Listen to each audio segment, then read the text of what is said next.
Hi there.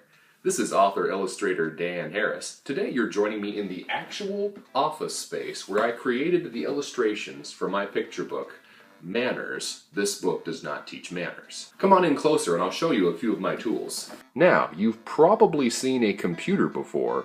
What you might not have seen is a drawing tablet. This is a special tool that allows me to draw on the computer. I use this flat surface and this special pen. When I make markings with the pen on the surface, the same markings appear on the computer. And it allows me to create just about anything I want.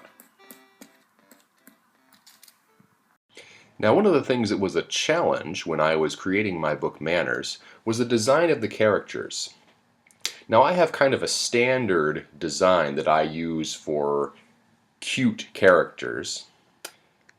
And I start out with a circle. I add some circles for the eyes. I have kind of a, don't want them to have a black eye. I have kind of a round nose design here. Kind of a contour of the cheek, which sometimes is easy, sometimes is hard. And if it's a human character, give them a human ear over here. Now from here, from this basic template, you can do a bunch of different things, do a bunch of crazy things to add on to this kind of foundational character design. If you have a boy character, it can be pretty easy to just kind of throw in some stray hairs, throw in some spikes on the side.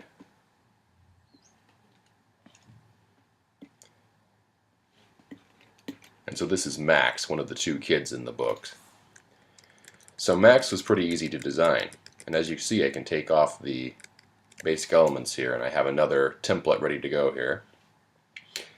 Creating Susie, the main girl character of the book, was a little more of a challenge because girls are a little harder than boys because of their hairstyle.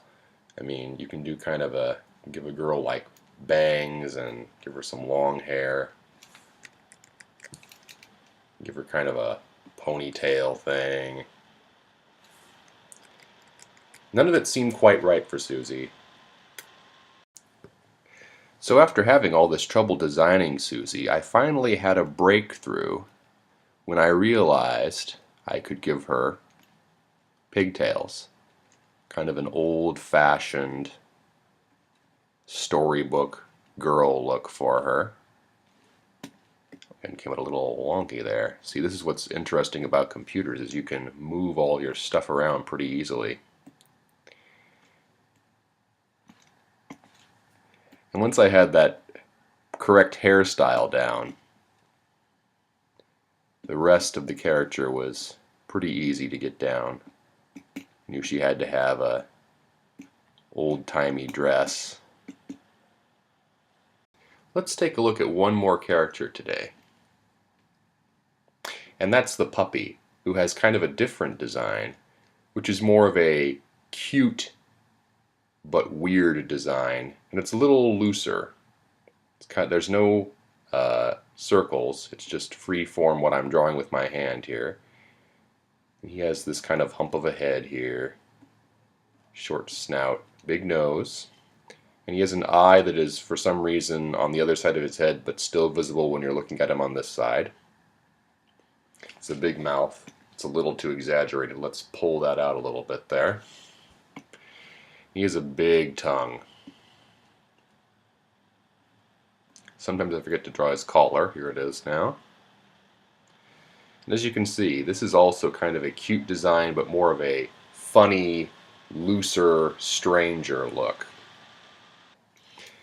Now, once I have a illustration sketched out, the next step is to ink it. And that means going over the lines with digital black computer ink to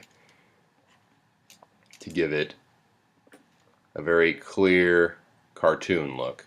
And sometimes I'll have to try many different times just to get the curve of the hair or even the mouth just right. Here's what the completed ink looked like for this picture, which is on the cover. As you can see, she was frowning before, and I decided to make her smiling instead. Went over everything, went over the dog, added a puddle for the tea. Once it's all inked, the next step is to add color. And I would typically do the coloring portion with a larger brush here. So I'd color in her dress, her teapot, her arms and legs, and her hair. Here's what the completed color looked like for this illustration.